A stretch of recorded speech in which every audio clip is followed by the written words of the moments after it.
Hello, everybody. Welcome to Odds and Ends here on a Monday, January the 17th, Martin Luther King Day. Hope you're enjoying your holiday. And Zach Ewing is not with us today. He's got some things going on. So I'll be running the show. I'm here with Devin Jackson, Spencer Guru Urquhart, and we're about to talk about some football. But first off, Zach will be on Data 2 tomorrow to Tuesday to discuss what we're about to get into, and he and I vehemently disagree. So it'll make it fun. Let's get right into it. And I know we usually talk about with what's coming up next first, but I want to talk about what happened yesterday first, because it's all the rage right now. I mean, we're talking about the Dallas Cowboys, right? And what happened in the playoffs yesterday. And the one that jumps out at you, 49ers 23, Cowboys 17. Certainly the most exciting game of the bunch. The Bengals-Raiders was a good game, especially if you're a Joe Burrow and Jamal Chase fan. But the 49ers and Cowboys, I mean, could the Cowboys have messed it up any more than they did? But could their refs have messed it up too? All right, let's get into it, Devin. And I want to get to you first because I want to get your thoughts. I know I'm in the minority here, but as much as, in my opinion, as much as the Cowboys messed up the final moments of that game, and really the final quarter and a half, because we can go back to some other moves they made that I thought were sketchy and dumb, and I think we agree on that part. But first off, we know Dak shouldn't have been running a draw play with 12 seconds left. That's kind of dumb. But the fact that he gets in there, and I get that the ref has to touch the ball first, but to run over the quarterback in the center when you could have come through the center and the right tackle, it cost the Cowboys a chance. And in all likelihood, they still only had about a 5% chance to win the game had they got the snap off. But still, to me, the refs, with all the blunders I think they had in this game, this was a worse officiated game, in my opinion, than Cincinnati and Vegas. But to come through the way that guy came through to get to the ball, there's got to be a better way. Yeah, it was very very chaotic last minute or so. Like you said, the play call wasn't great, but there has to be some sort of communication there where, you know, the back judge shouldn't have to run in front of the quarterback. I mean, they got 3-4 of their officials on the field. That's right. There should have been better organized for sure. And it's kind of both sides of the coin. You know, the Cowboys should have never ran that play to begin with because Agreed. you can't get out of bounds on that play. It's just impossible to get out of bounds and save time.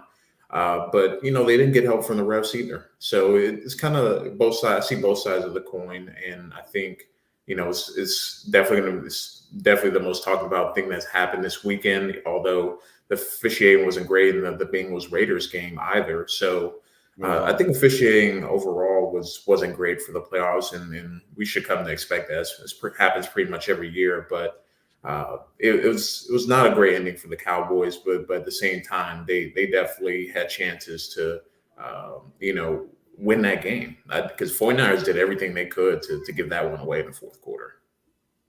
Spencer, one thing I think is interesting about this whole thing is now people are coming up with, I mean, it's easy when you have hours and hours to think about it, what they should have done. I mean, this is the heat of the moment. So, yeah, Dak should have handed the ball to the ref, or the center should have handed the ball to the ref. You're in the heat of the moment. It's not like you're sitting there preparing and thinking. I mean, anybody can say anything after the fact of what should have been done. I'm talking about what actually happened on the field. And the refs, to me, have got to be better prepared for a situation. They have to know that something like this could happen ahead of time.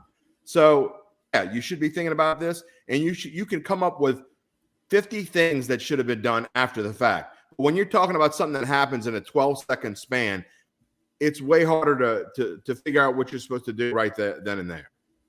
Mm-hmm. Yeah, and then I noticed the ref. I think he tried too hard. Honestly, he was running so hard that he ended up running in the Dak, where he, like Devin said, he should have ran on the other side, like away from the center and all that, and then come around and then touch the ball, not just plow right into him. Because it just, it was a blunder on his part. But Dallas, like y'all were saying, should not have run that draw play. It was just an idiotic call. I was shocked when I saw him do that. I've never, out of all the years I've watched football, I've never seen that happen. In that situation, it's usually 99% of the time you throw to the sideline. Like, well, how would you not throw to the sideline there, or just take a crack at the end zone or something like this? go up the middle like that, that was nuts. And I know it's, if we'd have got the 1 second, we may have had it. But the thing with that, that's one chance where if you take a chance at the sideline, then you can have more time, maybe get 2 cracks at it rather than just that one. So that's just, it was somewhat of a blunder on the refs, but to me, way more of a blunder on the part of the Cowboys and Mike McCarthy. Devin, I'm not in any way abdicating Dak and Mike McCarthy, because I mean, Zach and Spencer, I think you were on the text thread as well. We were talking about it when they decided to punt late in the third quarter, down by realistically 3 scores. I mean, they're down 16, but the chances of you getting 2 touchdowns and 2 2-point conversions when your offense has been stagnant all day long are slim to none. So, and then later on they kick a field goal. So then they try the fake punt, and I think the funniest meme I saw all weekend was the reason why the fake punt worked so well is because San Francisco really believed they were going to punt. I mean, because they're that stupid. I mean, so I'm not abdicating in any shape or form how the Cowboys played down the stretch. They blew the game for sure. Even if the ball gets spotted, they likely don't win anyway. But I'm just saying, to me, this is kind of a microcosm of what officiating has become. And this isn't the first time in clutch spots where you've seen officials make mistakes. And we can go back to the Cincinnati game and talk about that in a minute. But I am not – there's no consistency. And to me, sometimes it looks like they just don't know what they're doing. Yeah, it's just, I think with like the speed of the game these days, it gets harder and harder to officiate it. And with so many complicated rules on top of that, it makes it almost impossible for them to call clean games. But they do need to try to do better for sure, because it seems like I could understand a few blunders here and there, but it just seems like the amount of blunders that happen, especially in key moments, is just far too many. Devin, you were hot all over Mike McCarthy before the game even started. I know he's not your favorite coach. Just talk about what you thought about the last maybe 18 minutes of Cowboys game plan there. It was a lot of questionable decisions. And I talked about this on Thursday. The thing that worried me about the Cowboys is not on the field, because, I thought, especially, down the stretch, they played much better offense. And, unfortunately, they caught some bad breaks, like the Kittle fumble, but it was actually an incomplete pass. Like, that could have completely changed the game if Jimmy G throws an accurate ball there. So they play a lot better down the stretch. They played like the much better team down the stretch as well. But those decisions, the decisions to punt, fake punt, then you do the fake punt, you kick a field goal. So to me, it just feels like his mind and the management of the game are just not there. And I don't think he's going to get fired. And I think reports came out that today that the team vice president said that they expect him to come back next year. So I do want to say that was a bit over the top, saying he should get fired. But somebody has to step in and be in his ear and tell him what to do, because it just feels like, what is he doing during the game besides okaying, certain plays and okaying decisions? It just feels like he's just kind of letting everything happen around him. He's not really being like, I would much rather him be involved in doing things proactively instead of retroactively. And then all of a sudden you get to the end of the game scenario, there has to be some sort of override there, saying, look, we got to get the ball out of bounds. We got to work the sidelines. Because the 49ers were reeling a bit. I mean, they were missing Bosa, they're missing Fred Warner, and you chose that as kind of your final set of plays. I mean, even the drive before that, when they got down past midfield, once again, questionable play call. They're throwing short passes. They're not really attacking the middle of the field when it seemed like it was open, especially down towards the end of the game. Just a lot of questionable decisions for the Cowboys, and I think they lost that game more than the 49ers won it. They had a ton of success when they were trying to go 10-yard, 12-yard, either ends or outs with Dalton Schultz. And it seemed like he wasn't even really that big of a part of the game in the fourth quarter. They just kind of abandoned where they were going. They were locking up with CeeDee Lamb. They weren't going to let CeeDee Lamb beat him. And so even Amari Cooper had some times when I thought they could have gone to him, and I think he was only targeted 3 or 4 times. So clearly poorly coached, is unquestionably poorly coached. And so I mean, I guess here come the rumors again about Sean Payton. I saw again today. Sean Payton's not going to Dallas, boys and girls. I mean, how long he stays here in New Orleans is a question. But I think when he leaves New Orleans, I think he's done. I mean, I could be wrong, and I don't think he has a whole lot of time left. I think he'd like to remake this team, get him in good position, and then wander off into the sunset and enjoy the rest of his life. But Spencer, if you were Sean Payton, so we can just dismiss these rumors once in a while, because remember a few weeks ago he was going to Chicago. Now, people don't have anything better to write about, even though they really do have things better to write about. Now he's going to Dallas because that rumor's been there before. And but why would you leave the Saints when you have basically autonomy, or go to Dallas where you have to answer to Jerry Jones and his nonsense and how much he gets involved in everything? Yeah, heck no. That's outrageous. I mean, it's gonna be hard for Jerry to get a better coach in McCarthy. I feel like, it don't take much to be better than McCarthy. But as far as getting an elite head coach like a Sean Payton to go over there, I think it's gonna be tough because, like you said, Jim, who's gonna want to answer to Jerry? Like he does what he wants, and the coach is just kind of at his mercy. So no, Sean is definitely not going there. The relationships he's built up with Miss Benson and Mickey Loomis, he's staying in NOLA for sure. Evan, put that post back up for me real quick, because this is going to be the last thing we talk about when it comes to the Cowboys. Lee Allen writes, Cowboys on discipline penalties, so many that Dak looked confused at times. His passes and receivers were off, inexcusable. Devin, again, last thing on the Cowboys here. They acted like this was a preseason game almost. They had almost no game plan. They gave up on giving the ball to Zeke. They struggled giving the ball to Zeke and basically just gave up on the run. And Dak absolutely looked confused. I mean, there were times when he had plenty of time to throw the ball and then just would go to the wrong spot. And like I said, you find Schultz, who seems to be open, then you just forget about him. And we're going to try to get CeeDee Lamb involved. By God, we're going to get CeeDee Lamb involved, even if we can. And so Amari Cooper's there like a ghost, and I don't get that either. So, I mean, just so poorly coached. And, I mean, I hate to harp on him, beat on a barely breathing horse. But, I mean, if I'm a Cowboys fan, you just got to be wondering, maybe we do make a change after this one season. Yeah, I mean, just you look at the Cowboys roster and you look and see them, how they matched up against the 49ers. There's no reason they should put at least 24, 28 points up on the board. Just based on the 49ers, they don't disguise their coverages. They don't disguise anything. What you see is what you get with them. And it just seemed like the Cowboys were expecting something different, or they were expecting a completely different game plan.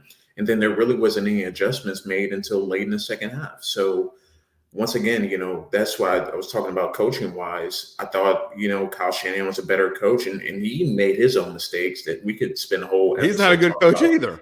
Especially late in games. Man, he's at 28-3. He was the OC for Atlanta. He's notorious for choking. They in the Super Bowl against KC. Devin, I think he kind of abandoned a little bit. I mean, to me, I know Elijah Mitchell got plenty of carries, and he did a really nice job. And to me, he was, besides Debo, the most effective player on the field. But sometimes, you force the Debo thing, and it worked great in the first half. It didn't work so much in the second half, because if there was one thing, and this is probably more Dan Quinn than anybody else, but the Dallas was able to adjust a little bit in the second half and kind of put the clamps on Debo a little bit. But again, another coach, I'm determined to do this. The opposite of McCarthy giving the ball to Zeke and trying to make it work a little bit. I think he only had 12 carries or something stupid like that. But, you got to put the hand. I know Jimmy G is not the greatest quarterback in the world, but if you don't trust him, then you shouldn't have him in there. And to me, you put him in a position to where he starts doubting himself, because I think he senses that they don't have trust in him. Yeah, I mean, you're throwing check down routes on first and second down instead of attacking the vulnerable secondary of the Cowboys. Trayvon Diggs once again giving up big plays, and they didn't go back at him after that. And I just didn't understand either team's game plan. The Cowboys had the middle of the field wide open the entire game. And then the 49ers just attack their corners and try and hit some big plays. But both teams, Cowboys just kept going to CeeDee Lamb. 49ers kept going to Deebo Samuel. And I get it. It's the playoffs. You want to get your best players involved. But that's not how they won games. George Kittle was on the field, and it felt like he was missing the entire game. And you can't tell me anybody on the Cowboys is going to guard him one-on-one. Yeah, I don't even think he got targeted until midway through the third quarter, and he dropped the first pass that went to him. But, I mean, George Kittle, come on, give me a break. You got to find a way to get the ball to Kittle. So we'll see if they change things up next week against Green Bay. We're going to come back to the rest of the playoff slate in just a minute. But I do want to get to tonight's game because for the first time ever, there's a Monday night playoff game. And it's the Cardinals and the Rams. This line has dropped. It started off at 4.5, I believe, early in the week. It was 4 for much of the week. And then yesterday, dropped to 3.5. Rams are favorite. Tells me that either big money's coming in on the Cardinals or lots of baby tickets are coming in on the Cardinals, whatever way it is. It's kind of a surprising line to me, and I get that the Cardinals were in the hunt for the NFC West title with the Rams until the last day. But, Spencer, I'm going to start off with you. Does this line seem too low? I'll probably say yeah. I mean, I can see where the Cardinals could pull it off, but I'm feeling the Rams here. I was saying pick the Rams even with the 4.5 because I just feel like they just got much more firepower on offense. It's Stafford and Cooper Kupp. I feel like they're gonna be able to push the ball down the field. Or Kyler Murray, I don't trust him, and he's without his top weapon still in DeAndre Hopkins. I just feel like if it ends up in a track meet, which I feel like it very well could, I'm kind of feeling the over here as well. I'm thinking this is a high scoring game with these two, they know each other well. Like they'll know how to exploit each other's weaknesses on defense. So I'm thinking Stafford and Kupp is going to be the difference here, unless it's a real defensive struggle. That to me would be the Cardinals' best hope, especially with J.J. Watt back, if they can keep the score low. But I'm thinking Stafford's going to be fired up. His first playoff game in a long time. I'm thinking he gets that monkey off his back and leads the Rams to the win. Speaking of that, Devin, I find it interesting that I find it interesting that all I've been hearing about all week is how much pressure there is on Matt Stafford, and he hasn't been in a playoff game in a while, and the ones he's been in, he's lost. But Kyler Murray hasn't been in a playoff game, period. So why are we not talking about Kyler Murray? And really, he hasn't been very effective down the stretch. People seem to forget the Cardinals have lost, 3 out of their last 4 or 4 out of their last 5, something along those lines. And the game they won against Dallas is at Dallas. That doesn't even look that impressive now. Yeah, I think the Cardinals need to be talked about a little bit more. This was the top team in the NFL for 6-7 weeks, and they just fell off a cliff. And now they're trying to get things started back up. I think this game is more important for the Cardinals than the Rams because the Rams, I think they don't have a ton of pressure. They already, now the loss to the 49ers looks good because they ended up beating the Cowboys the next week. So the pressure is a little bit off of them in terms of, they should go out there and play and have fun. The Cardinals, this is a team people expected to possibly challenge for the Super Bowl. And we don't even know if they're going to get out of the wild card round. And I think this is important for Cliff Kingsbury too, because, the NFL is going to these young coaches, and obviously you see Shanahan, McVay, and Cliff Kingsbury all in the same division, all young coaches that people are looking at. I think this game's kind of important for kind of the NFL landscape because you look at how teams oftenly go to these young coaches and want to hire them and hit the next big thing. I think Kingsbury, he finally got a winning record, got in the playoffs this year after people were questioning if he was even a good coach, but they got to do more than a one and done, playoff run after the regular season they had in the first half of the season compared to how they looked down the stretch. Yeah, this is a game I won't play very hard because I could easily see the Rams coming out and laying an egg. They haven't played that great going down the stretch. I do like the Rams, and I certainly think this line is too low. But at the same time, when the Cardinals are playing well, they're as tough to beat as anybody. So I think the point is there's too many unknowns to go big on this game to me. And as we sit here at 4 o'clock, 4:20, we still don't know if J.J. Watt's going to play for the Cardinals. I don't know. Has anybody seen that today? Yeah, Do we know? he got activated off of the IR, but we haven't heard if he's going to play, how much he's going to play. So that's still going to be determined. But I mean, even having him on the field, I think is going to be big, even for a small number of snaps. Yeah. So to me, the key is the pressure on both defenses. And we can talk about the quarterbacks all we want, but we know for the Rams to win, Aaron Donald's got to be a monster, right? For the Cardinals to win, their secondary is going to have to play. It's going to have to find a way, because you can't just guard Cooper Kupp. I mean, obviously you've got other weapons with OBJ, and Van Jefferson is often a forgotten man, in my opinion.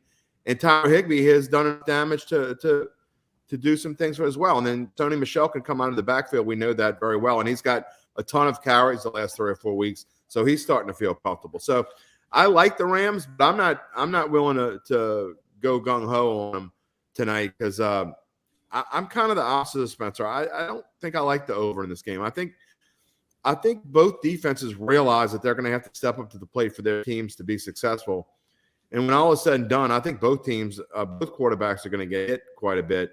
As elusive as Kyler Murray is, I think Aaron Donald's going to kind of take things upon himself. It wouldn't be surprised me if he has a couple sacks, a couple hurries, and kind of plays the role Cam Jordan played against Tampa Bay a couple of weeks ago.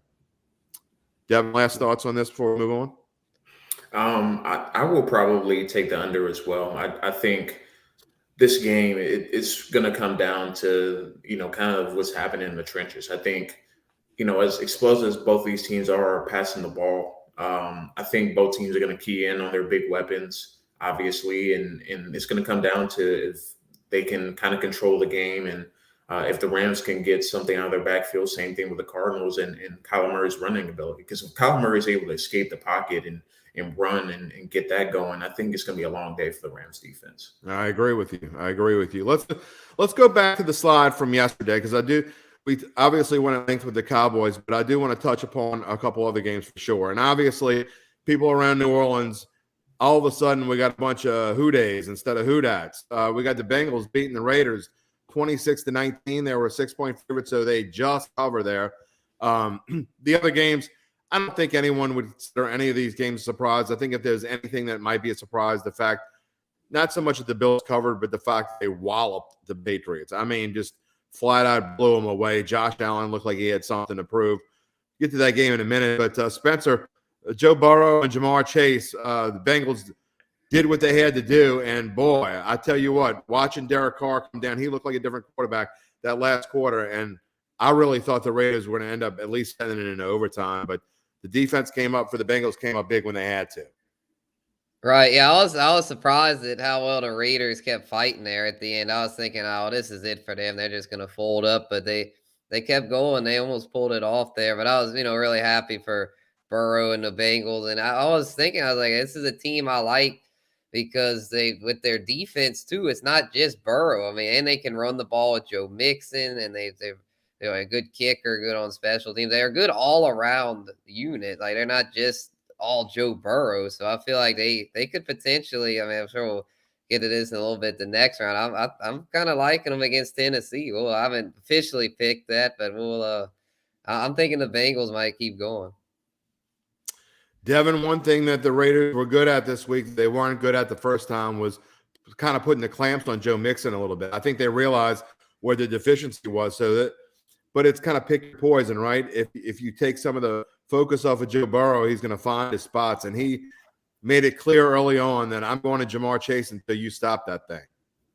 Yeah, I think Joe Burrow covers up so many of the Bengals' offensive line deficiencies, because Max Crosby had a phenomenal game. Yes, he did. Like, he was on Joe Burrow the entire game. And if it wasn't for Joe Burrow's ability to really evade pressure and get the ball out quickly, the game could have been much different. I mean, it was insane to watch him kind of maneuver the pocket and just be special. I mean, it looked exactly like the LSU days, where it wasn't always pretty and it wasn't always perfect, but when he needed it, he got what he needed to get. So Jamar Chase and you called it on Thursday, Jim, the Raiders secondary wasn't much of anything. And honestly, if it wasn't for Max Crosby and him causing pressure, the game probably would have gotten more out of hand. But the Raiders definitely played a lot better defensively. some questionable decisions down the stretch for the Raiders, I think, on offense. Kicking the field goal late, and then, pretty much all or nothing last drive there. But Derek Carr played very impressively in that second half.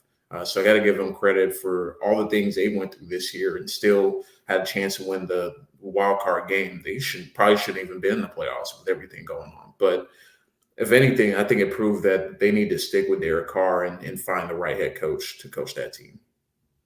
Yeah, it was kind of a microcosm for the Raiders of what they have been the last month of the season, right? I mean, they had to fight, and just when you think they're out of it, they found a way to claw back in it, but just couldn't find a way to get that final touchdown they needed to send the playoff game in overtime. All right, Uncle Big Nick, we're going to answer your question on here.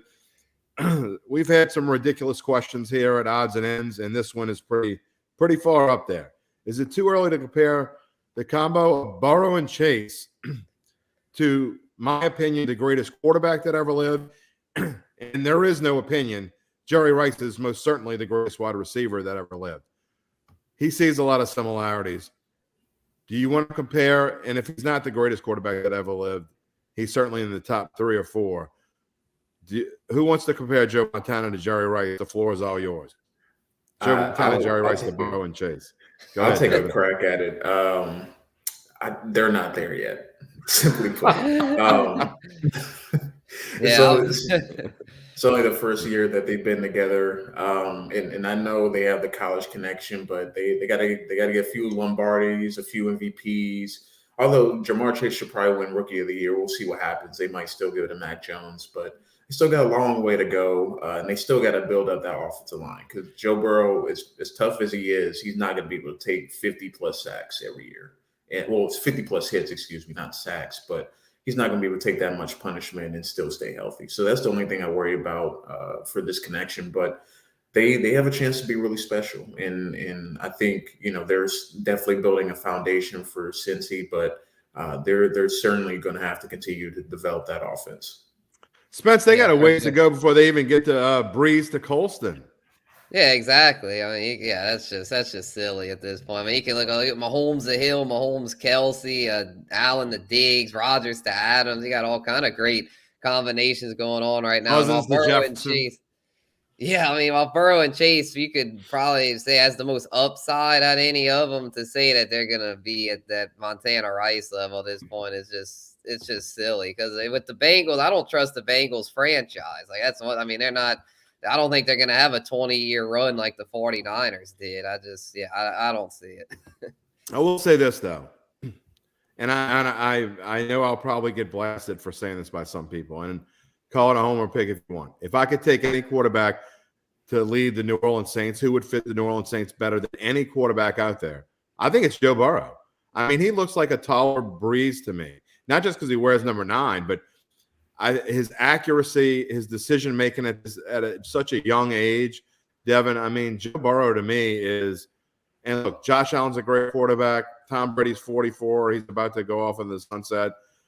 Patrick Mahomes is – when he's on, he's maybe the best quarterback that has ever played the game at some point in his career.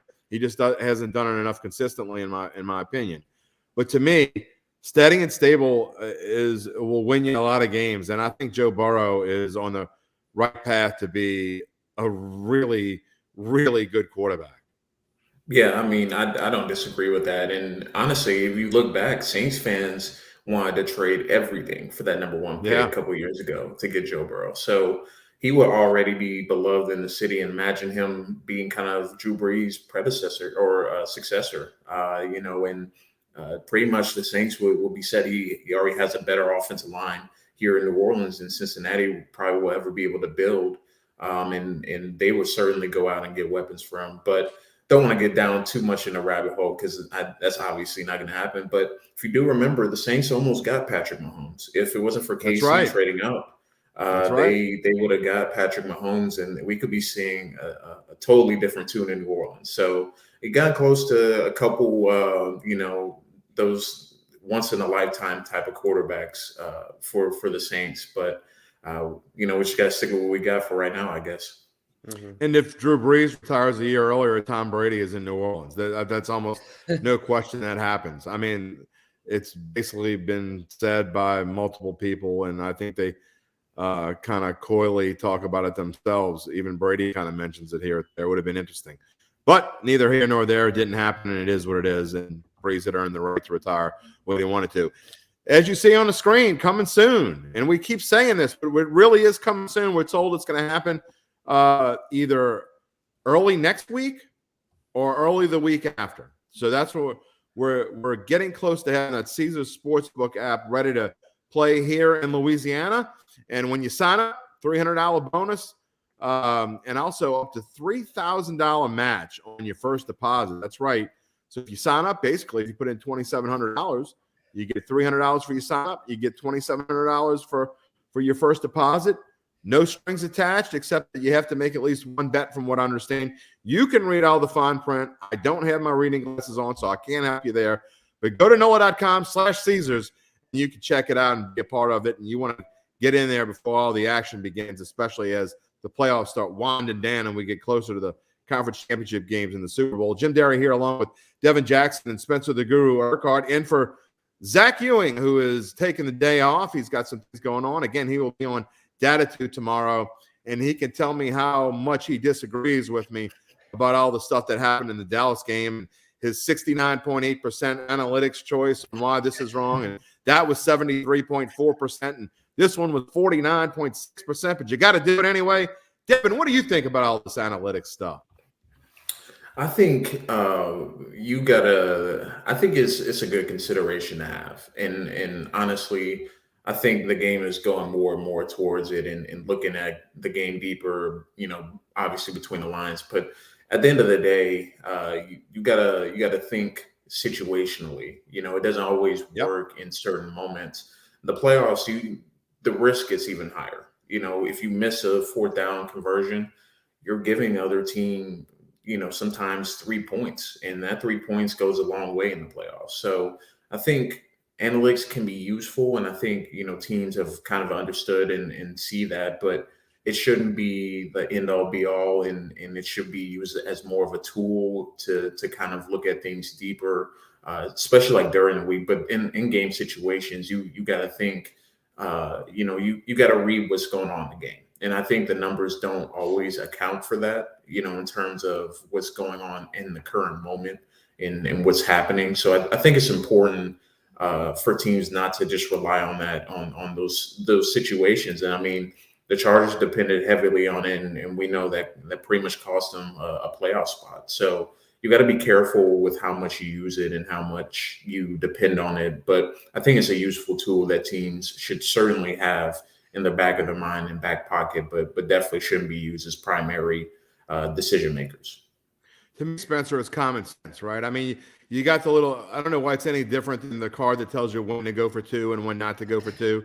And you follow this card to the T, except most good coaches realize that we don't use that card until like either very late in the third quarter or the fourth quarter. Because if you go for two and don't get it, even though the card says you should go for two if you're down by 8, but if you do it in the second quarter and you don't get the extra point, it comes back to bite you later.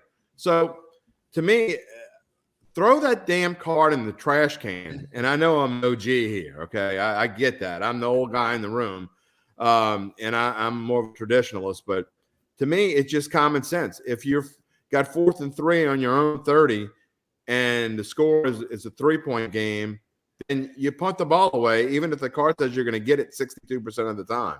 If you're got 4th and 3 on your own 30 and you're down by 16 points and it's late in the third quarter, well, it doesn't take a genius to figure out you should go for it there, not because the card says you should go for it, but because common sense says you should go for it, which Mike McCarthy didn't have yesterday, but we've been all over that. But so, Spence, my long-winded question is, what do you think about all the stuff? Basically the same thing I asked Devin. Yeah, for sure. Yeah, I think it's one of those, I agreed a lot with what Devin was saying. It's a situational thing to where, like, in certain situations, if it's a really tough thing where you're common sense, you're kind of like torn on what to do, then maybe go to analytics. But most things are pretty cut and dry, I feel like. And in these analytics things, it's making coaches overthink these decisions. Like, I feel like the Chargers coach had that happen, and they're going for 2. It bit John Harbaugh in the butt with the Ravens.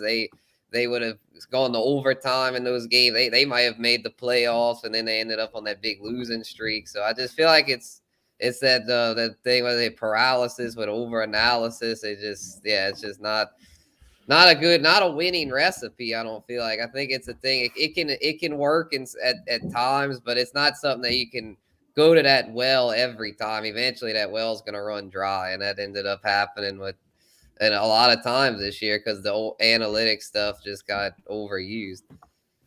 Spencer, I think there was one thing in there that you said better than I've said and really what I've meant, I think, in there. And it's the fact of you use the analytics card when you have a tough decision to make and you're trying to figure out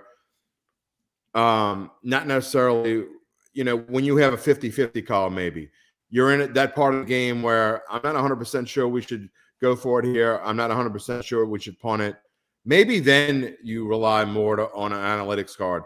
But if it's in the second quarter and it's 4th and 3 on your own side of the field, if it's 4th in inches on inside your own 40, I don't care. You never go unless you're trailing in the 4th quarter or late and you have to. I just don't think it makes sense. I don't care if it's 90% because to me, that 10% you don't get it. It's like Devin said. If you don't get it at the minimum, you're giving the other team 3 points at the bare minimum. If it's a decent offense, you might as well go chalk the 7 up on the board.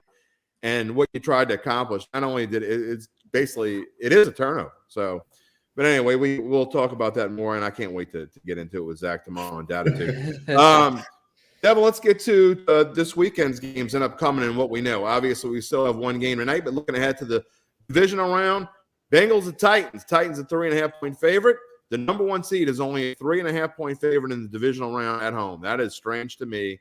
We'll get to that in just a second. Packers, again, very low, 5.5.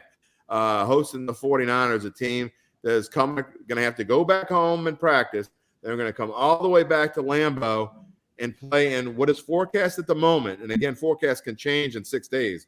But 21 degrees with 12-mile-an-hour winds and a decent chance of snow.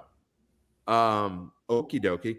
And then you got the Rams Cardinals winners going to play the defending champs, Tampa Bay. We'll talk about what that line might be in just a moment. And the game, there's unquestionably the game of the week. The Bills at the Chiefs just as easily could be the AFC Championship game. We've seen it, the AFC Championship game before. The Chiefs are a 2-point favorite. Devin, what sticks out to you, and what is the one to watch, and which line do you think is the most skewed?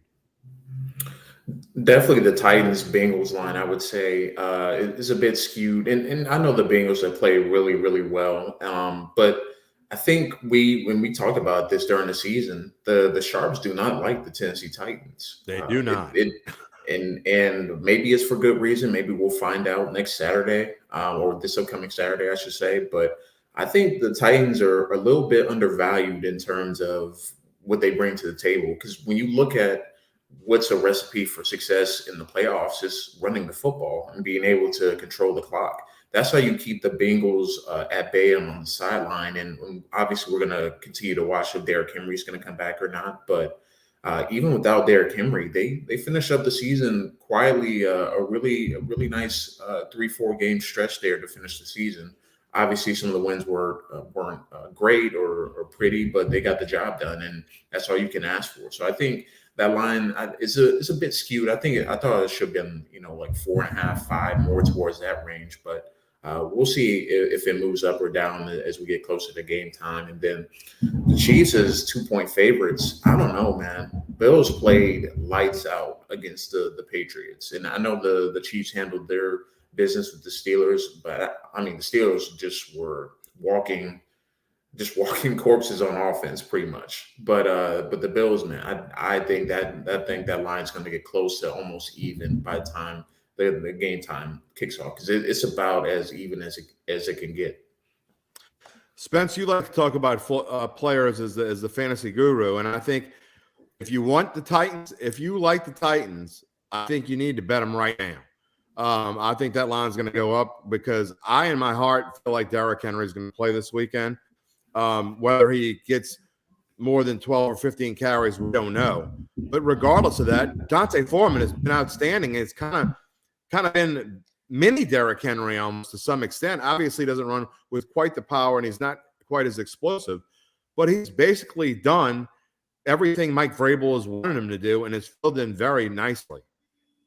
Right, yeah, they've kept their good running game going even without the King Henry. So yeah, I definitely think the line will move up some. I feel like the Bengals could be a good pick here though, because if it would end up a track meet, then I don't see Tannehill keeping up with Burrow. I mean, Tannehill has his moments, but overall he has not been very good this year. So I feel like Tennessee is gonna have to they're gonna have to get off to a really good start, run the ball, control the clock. If they can do that with a healthy King Henry, then they should be able to win and cover. But I'm feeling more confident in the Packers and the Bills. That's actually my Super Bowl pick, and I feel like both of them are smash plays this week. Like I feel like Green Bay should be at least a 6-point favorite there against the Niners, and then the Bills. I know the Chiefs get a lot of respect being that they've been in the Super Bowl the past 2 years and they're at home, but I feel like the Bills are the better team. My Super Bowl is Rams-Titans. That's what I picked in August. And until it is no longer possible, I guess I got to stick with it. So that leads me to my thought process on the Titans. And I will say this. Conversely, if you like the Bengals, wait, because that line is not going to stay 3.5. I think even if Derrick Henry doesn't play, I'd be shocked if that line doesn't at least pick up a little bit. Because I think you're getting, to me, that's the best value on the board right now, unquestionably, is the Titans at 3.5, because like Devin said, all year long, the Sharps, for some reason, don't like Tennessee. They've loved Philadelphia. We see where that got them this weekend. So sometimes they get a little bit too focused on one team or another. So we'll see where that goes, and we'll talk about it certainly more later in the week. Hey, if you want to get in with us, you can beat the pros. Who is our pro? Do we know who our pro is this week, Devin? I do not know who the pro is. I know Jeff Duncan was a pro last week, though. It was Jeff Duncan last week, and Jeff Duncan, I believe, is 2-3. He's either 2-3 or 3. No, he's 3-2 going into tonight. He has got the Cardinals. I have the Rams, so we're trying to battle it off to see which one of us is going to take the playoff lead. But you can play against whoever our pro is. Beat the Pros Pickup Contest. It's free to enter. It's fun to play. You can a weekend stay for 2 at Harrah's, New Orleans. All you have to do is go to bet.nola.com and click on the Beat Pros Pick'em Contest, and you can join in. All right, well, we're sticking with football for just another minute or two. We've got odds to win the Super Bowl, and interestingly enough, I've got the Bengals at 150-1. That's long gone, obviously. They're only 13-1 now. But so let's start with you, Devin. Who do you see as the best bargain on this board right now? I still think it's the Titans. They still have kind of that advantage in terms of they're going to have home field for one throughout the playoffs if they go ahead and make that run. Number two, they've beaten pretty much every team that's remaining in the AFC in terms of who they play head to head. Now, I don't think they played the Bengals this year, so that's going to be obviously the matchup to watch this weekend. But when you look at who else is on this board, I mean, they beat the Chiefs, they beat the Bills on a crazy Monday night game. So I think they have kind of the upper hand here in terms of they know how to beat these teams, and they've beaten them when they were seemingly the top dog or quote unquote the best team. So I think the Titans have tremendous value here, and the second team I would say is the Rams, because if they flip that switch and they play very good offense and be explosive offensively like they were early in the season, and they find a way to continue to get pressure on the quarterback, and Aaron Donald plays like Aaron Donald should, I think the Rams have a decent value as well. I know it's not going to be a favorable pick for Saints fans out there, but I do think the Rams are still the team, the X factor team in the NFC, because if they turn things around and start clicking, that offense is going to be hard to beat. I agree with you wholeheartedly, Devin. And I have actually tickets on the bottom 5 teams on this list. I have better numbers than what you see here. I got bargains on them when I bought the tickets. And I mean, the Bills, not the Bucs. I do not like the Bucs at all. And I guess if there were any, I think to me the Titans are clearly the best bargain on this board. I don't think it's even close. You're talking about a number 1 seed, like you said, that has already beaten the Chiefs and the Bills, and they would get them at home if they can get past this weekend. I think the Titans are clearly better than 8.5 to 1. I don't get those odds at all. They shouldn't be any higher than plus 600. Really, in my mind, they ought to be like plus 500. I think they should be in the same list, and the Bills are to me are too high at plus 500. But anyway, if I wouldn't go elsewhere other than that, I do like the Rams still at plus 1,200. And I agree. We'll see after tonight. The Cardinals aren't even on this list because I guess we're just assuming that they're too low. We can only fit a certain amount of teams on here. Yeah. So, well, if they win tonight, they will be on the list next week, and we will talk about them then. Spencer, what do you think? Yeah, I actually like the Bills here at 5 to 1, and I'm thinking they're my pick to go to the Super Bowl. I admit the Titans at 8.5 to 1 are a great value considering they're the number 1 seed and getting their best player back in the King Derrick Henry. I just really like the Bills here at that.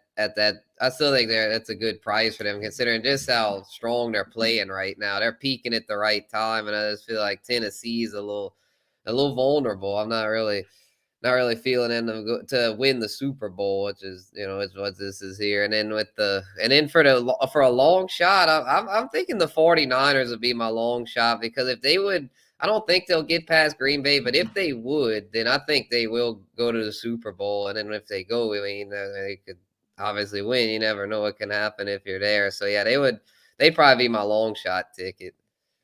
Well, I don't disagree with you. I think if they somehow do go to Green Bay, I don't think they're gonna, but I think if they do somehow go to Green Bay and win there, then yeah, good for them. I think they have an excellent chance. And I have a 10 to 1 ticket on them just to win the NFC Championship game. So I'm kind of rooting for the 49ers because they have nothing on the Packers. So I'll be I have no idea what my handicap's going to tell me in that game yet. I have not started that yet. But I can tell you right now that the Titans, I'm certainly picking Tennessee this week. I don't get that line at all. And something would have to jump out at me for me not to pick Tennessee this week. All right, we got about 10 minutes left. Let's talk about college basketball a little bit. It was not a good Saturday for the LSU Tigers, who blew a 9-point lead late in the game, and I think they got outscored 17-2 down the stretch. Devin, I don't know if you saw the game, but I know what else I saw. I also saw Kentucky just rolling over Tennessee. I'm not sure what's wrong with the Vols. They have just kind of fallen off the cliff as of late. Also, big upset Mississippi. Well, it's not a big upset because Mississippi State was favored, but in my mind, it was an upset. Mississippi State covering with that hook, 78-76 winners over Alabama, those SEC games. LSU, by the way, only dropped from 12th to 13th, so the voters did not they didn't get too upset that they lost to Arkansas. They got a couple big games coming up this week. What sticks out to you on this list, Evan? Yeah, the LSU one obviously sticks out, but you also got to remember they're dealing with some injuries. They're missing their top guard as well. So, that's a tough hit, right at the beginning of SEC play because, if they're healthy, I think they beat this Arkansas team probably by double digits because I think they were that much better. But that team, this team it can be hot, super hot and play lights out, but it can also get extremely cold. And we saw that down the stretch again. I think they went like 7 minutes towards the end of the game without scoring a bucket. That's just not going to win you many games. And you got to be able to put the ball in the bucket and not rely so much on perimeter shots. And I think sometimes they fall in love with that 3-point jumper a little bit too much. And that definitely came back to haunt them against Arkansas. But other things that stick out on this list, Oklahoma State as a 14-point dog against Baylor, upset Baylor. That was pretty surprising to me. I know Oklahoma State typically that's a shock. Teams, but Baylor, they look like they've been looking really, really good at the towards the beginning of the season. But Big 12, I feel like has had quite a few upsets so far. So that's going to be a conference to watch and see how many teams get in because they have a lot of talent spread out across the Big 12, and there's already been quite a few upsets happening this year. There's a question, and when you going back to LSU, Spencer, I think I mean, this is kind of a no-brainer, but when Darius Days doesn't score, and I think he only had 3 points before he fouled out, when Darius Days doesn't score, this team's in a lot of trouble. Yeah, they're very dependent on him, and so it just goes to show they're vulnerable. It's hard for me to trust them in the tournament. They've had that issue the past couple of years. They get there, and people think they could be a team to make a deep run, and they always seem to have a game where they choke. I think this year's team is a little better. I think they might make a little deeper run, but as far as them going all the way, they're gonna have to show me a lot more between now and March. Well, that Oklahoma State win, like you said, Devin, I tell you what, when you see a score like that, it just goes to show you that's why you know anything can happen when you get to tournament time. Because to me, Baylor looked like a team that maybe couldn't be beat by anybody, but one of the top teams in the country. And Oklahoma State by no means is one of the top teams in the country. The Cowboys, I don't believe are ranked. I think they have like 6 or 7 losses. So very interesting score there. We've also got women's basketball to talk about. Oh, no, I'm sorry. We'll go to odds to win the SEC championship. Talked a lot about them. Look, kind of like Jordan football, and basketball is a lot harder when you're talking about so many good teams and how many games you got to play. But to me, Auburn is clearly the best team in this conference. And as top heavy as it is, as good as it is up top, Devin, I mean, I don't know how you like anybody else from what I've seen so far. Look, I like the 8-1 odds you got on LSU. I like Alabama at 15-1. I like Mississippi State at 15-1. I wouldn't touch any of the teams below that. But, hey, I still think Auburn is, even at minus 120, is a good bargain. Yeah, they have tons of playmakers on the court, and when they're going, I mean, I saw a bit of the Alabama-Auburn game earlier this week or earlier last week, and that was a game that you thought Alabama might win. They're coming back to down the stretch there, but Auburn finds ways to close games, and I think that's important in these SEC matchups. Is not necessarily playing well in the first half or even throughout the second half, but how you close games down the stretch. And the way LSU have closed some games, as of late, it makes you worry a little bit. How are they going to hold up once it gets to tournament time? Because obviously they're a tournament team, but you just worry about how teams close. But Auburn, when they shut the door, they shut the door. They know how to get things done down the stretch, and I think that's incredibly important. In these SEC games. So LSU is going to have to find a way to overcome some slow starts, but also find ways to close games because, those first, 5-6 teams on the list there, anything can go their way. Get on a few game win streak, and all of a sudden Alabama's back in the race. Mississippi State back in the race. Tennessee has some tough losses, but they can still make it back. For LSU, if you want to stay near the top, you got to be able to close out those pretty good teams. The fact that they've gone this long into the season, I said that if they could start off 4-2 in SEC play with that brutal schedule they had as good a chance as anybody to win the SEC. So really at 8-1, it might not be bad because their odds are probably not going to be this low again. If you want to take a little trip on LSU, you might as well give it a shot at 8-1. Throw $10-20 down on it. Who knows? You might get a little bonus at the end of the year. Spence, now I know you think UL's going to win the Sun Belt, so we're not going to talk about that. But what do you like on this list? I actually like Kentucky there at 3.5-1. I mean, I know Auburn's look like the best team so far, but I mean, I just you can't ever count Kentucky out, and they had a big statement win against Tennessee, so I think they're a pretty good value play there, and then. I mean, you can maybe take a flyer on like a Mississippi State there at 15-1, and I mean, an LSU at 8-1 isn't a bad value, but at this point, I'd probably throw a little something on Kentucky. I tell you what, Kentucky, I think that was the first time I ever saw the ESPN scoreboard have to go to triple digits. It looked a little, they had to squeeze those numbers in there. Kentucky scored so many points. It was quite the interesting ride they had against Tennessee, which actually aired about, I think it ended when LSU was late in the first half. Let's move on. We want to talk about our last topic of the day is going to be women's basketball. And you can't forget about what Kim Mulkey has done for the LSU fighting women's Bengal Tigers. They're 17-2. Their odds, you could still get them at 40-1. Why not? Kim Mulkey knows a little something about championship run. In South Carolina, they lost to Mizzou a week and a half or so ago, but They are still a dominating team. I guess you can never count UConn out, and Stanford has been is always good up there. So the top three really no surprise. Devin, you see anything you like on this list? Yeah, I mean, it'd be worth it putting some money down on LSU, I would think, and we'll see once they play South Carolina again, because obviously they're in the SEC and they will see them again. But I'm very interested to see how kind of the next part of the season plays out for them, because with teams like this that are experiencing success, and for this women's team here, LSU.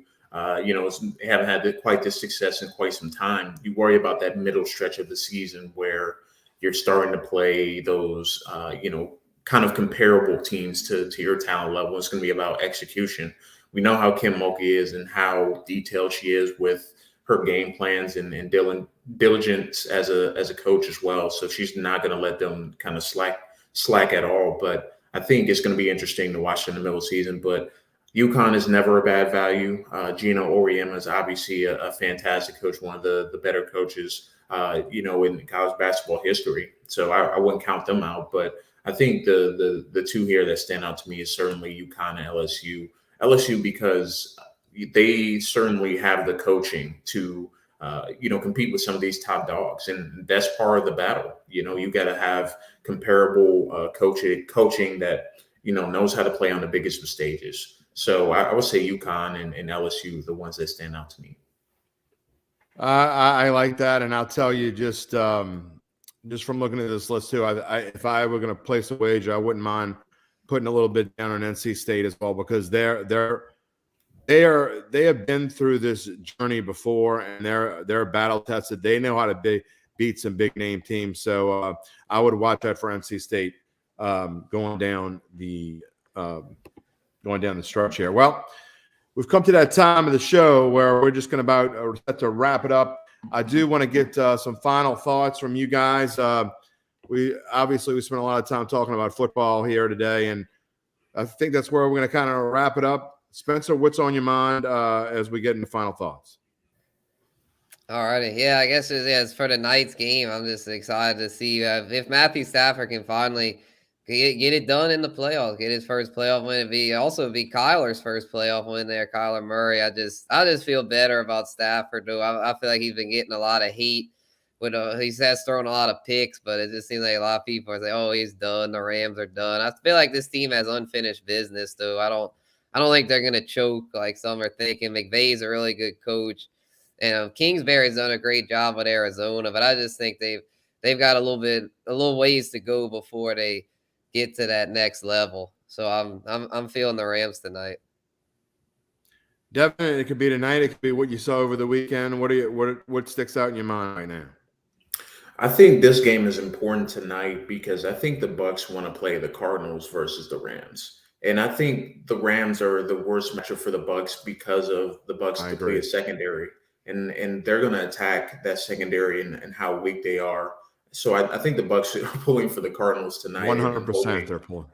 And hoping that happens, because I think if the Bucs get matched up with the Rams, it's not going to be a pretty path to the Super Bowl for the Bucs, and that's the one matchup I think in the remainder of these playoffs the Bucs would very much be not looking forward to. Plus, you look at Aaron Donald and what he's done to kind of Tom Brady-led teams. If he provides that interior pressure, it's going to be a long day for the Bucs. So I think this game can shape the rest of the playoffs in terms of how things go, and it could be a stepping stone for the Rams to get to the NFC Championship. I 100% agree with that assessment. I think that not only in the grand scheme of things are the Buccaneers rooting for the Cardinals to win tonight, but I think that the Packers are rooting for the Cardinals to win tonight, and I'll tell you why. Because I think they would have a better chance they would rather face the Buccaneers, I think, in the NFC Championship game than the Rams. And I know that they beat them fairly handily earlier in the season, but I still think if they had their choice, they'd rather play the Bucs than the Rams in Green Bay. And so they're all about Tampa playing Arizona. So I think there's more than one team that is looking to for the hoping the Cardinals win tonight. My final thought is this, and we've seen it a lot over the last few years where Hall of Fame, eventual future Hall of Fame quarterbacks kind of go out with a whimper. We saw it with Drew Brees last year.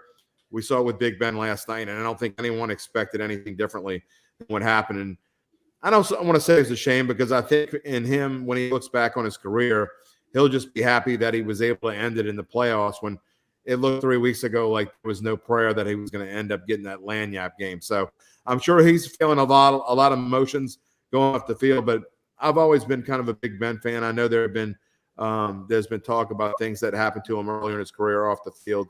But you know what? There's lots of things talked about, a lot of players that happen off the field.